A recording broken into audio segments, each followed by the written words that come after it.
Hello guys, welcome to our recorded lectures for HI 237. This is Heathen Fire Warlocks, the Vikings in the Islamic world. Alright, so to launch right into it. Old Norse sources don't actually mention direct contact with the Islamic world, so we are left to rely on Arabic geographers, diplomats, mercenaries, and merchants. And fortunately, by Western standards, they are pretty prolific. So the earliest mention of the Vikings in Arab sources talks about the Rus. This is by Ibn Horadebe in the 9th century. He talks about how they had roads to the east, that they brought specific commodities with them, and that they were taxed like other traders. Now, an interesting note from Ibn Horadebe is that they often took camels on the last leg of the route to Baghdad, and they passed themselves off as Christians, he claims, in order to get all the way to the capital. And this is smart because if they're not people of the book, so if they're not Christians or Jews, the Arabs would have a very different opinion of them, and that could have implications for how they were treated and how much they were taxed. So clearly they're recognized early on in the Arab tradition as very intelligent long-distance traders. Now, by far the most famous source is Ibn Fedlan and his account of his journey from Baghdad to the Volga Bulgars in the early 920s. So the Volga Bulgars were a Turkic-speaking people. They were sort of a loose confederation that may have been connected to the Huns. They'd been nomadic, but they had adjusted to their new surroundings by beginning to trade, to fish, to raise cattle, and to farm. So their capital city, Bulgar, might have held as many as 50,000 people. We know that they converted to Islam in 922, and they adopted it as their state religion.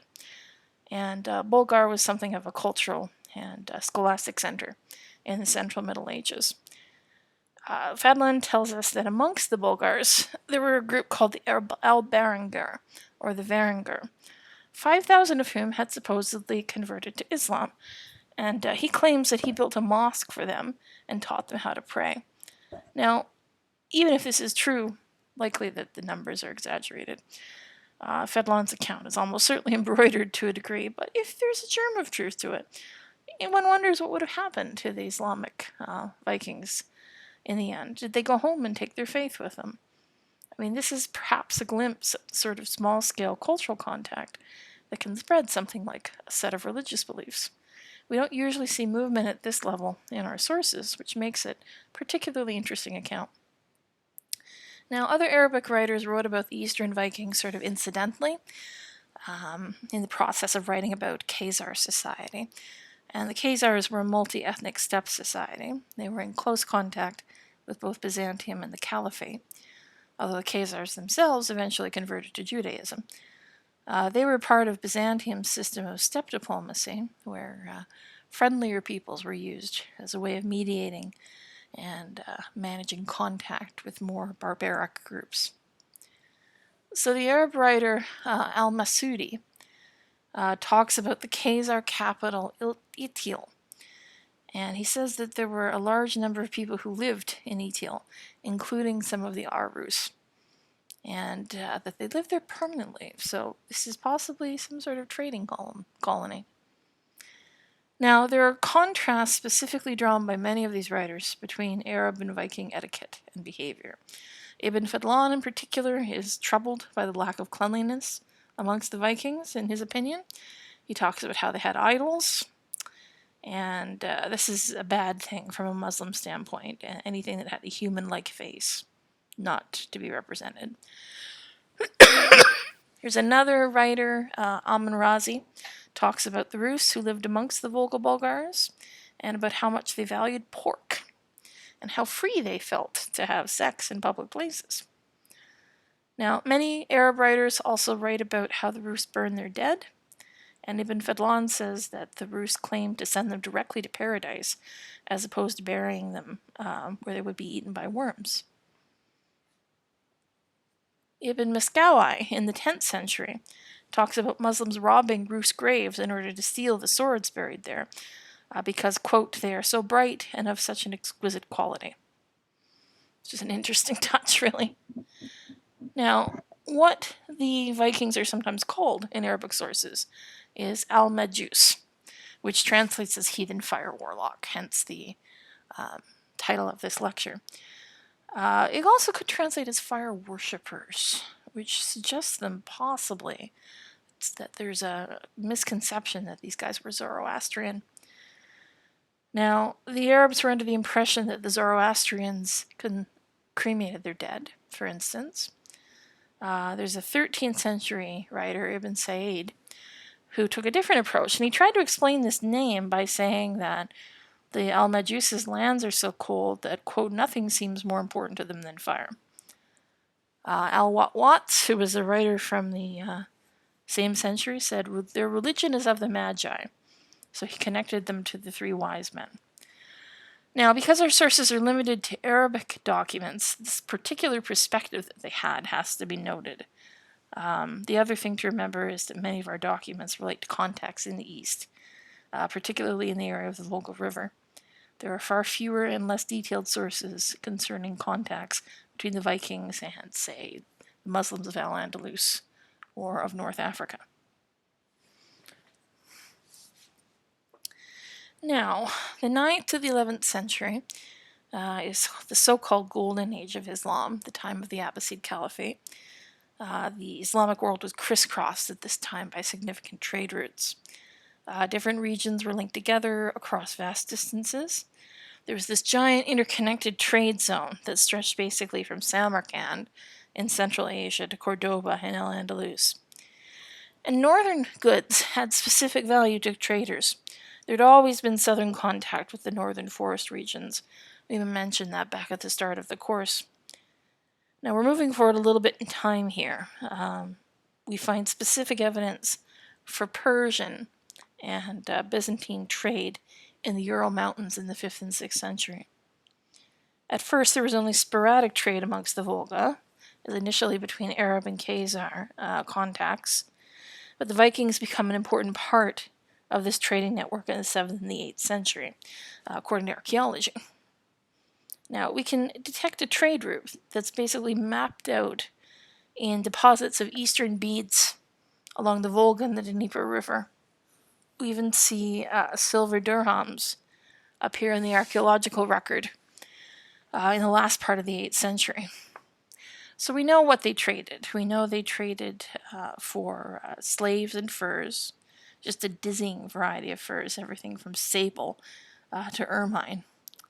Walrus tusks, honey and beeswax, amber, weapons.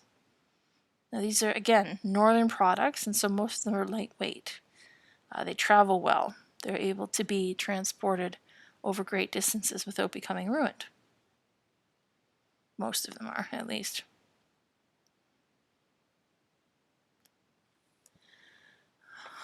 All right. Now, the important thing that we acknowledge is that not all Arab goods found in the north came through direct trade.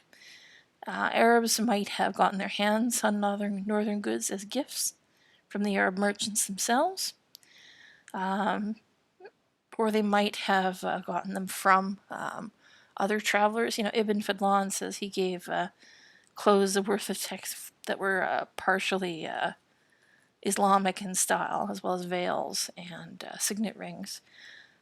Gave shoes, beads, perfumes, usually to his hosts. So he brought along guest gifts, you might say.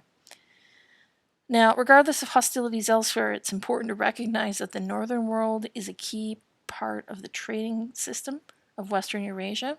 So the Vikings basically build it, at least as it is in the Central Middle Ages, in the later Middle Ages. Now, as I mentioned, unlike the contacts with the Rus in the East, contacts between Muslims and Vikings in the West are a little bit more sketchy in our sources. This makes for an interesting case study. Now, in Iberia, the type of contact that we're looking at seems to have been much more of a typical raiding scenario. But interestingly, without the accompanying settlement that followed things up in Francia and in England and Ireland. Now, generally speaking, the commonly accepted beginning of the Iberian Viking Age is 844. Vikings had been attacking in Aquitaine, heading for Toulouse, and then backtracked for some reason and headed south. So this fleet possibly consisted of about 100 ships. We don't know any details about where it came from, why it tried to turn its attention elsewhere. Sources tell us that the fleet regrouped after its change in direction and headed around Cape Finisterre to raid down the west coast of Iberia. Now, in its first attack, it raided the Christian kingdoms of the north before being defeated by Ramiro of Asturias. By this point in their history, the Christian kingdoms are quite tiny and not all that wealthy, but they are highly militaristic, especially in their early years, and quite capable of driving back any kind of land-based attack. Now, some months later, the fleet reappears off of Lisbon. They plunder in the Tagus River mouth for 13 days. There's suggestions in the sources that part of their fleet split off and raided the Atlantic coast of Morocco. But the main fleet attacked Cadiz, Medina Sidonia, then sailed up the river towards Seville and Cordoba. They captured Seville and used it to plunder the surrounding lands for 6 weeks. This appears to have been a particularly traumatic set of events for the inhabitants, according to our Arab sources. So the emir at the time, Abdel Rahman, who was a fairly impressive military leader, even by the standards of early Al-Andalus, which were high standards, ambushed the Viking fleet, took prisoners, hung some of them in Seville and others from palm trees in Talyana. Now, meanwhile, the surviving Vikings used their captives to buy food and clothing and headed out, and Abdel Rahman made preparations to deal with them if they came back. So new garrisons, new fleets. Al-Andalus at this point in its history is very wealthy and very centrally organized. Gave them a lot of money to throw around. They didn't put it all towards cultural patronage. Can consider Abdel Rahman basically Alfred to the nth degree. He did the same type of preparation via fortification, but much more extensive. Now, what's interesting is that there is some doubt as to whether or not this actually was the start of the Iberian Viking Age.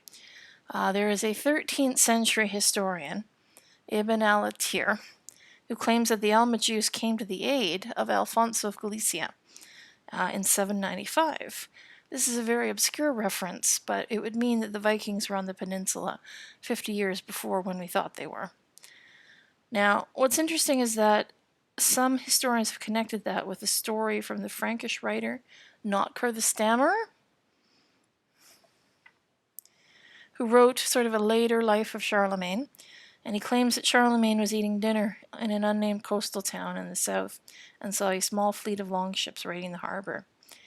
Now, our sources for Al-Andalus in the second half of the 8th century are just simply not good enough to tell us for sure, so it's entirely possible we were only seeing a very small part of the picture here.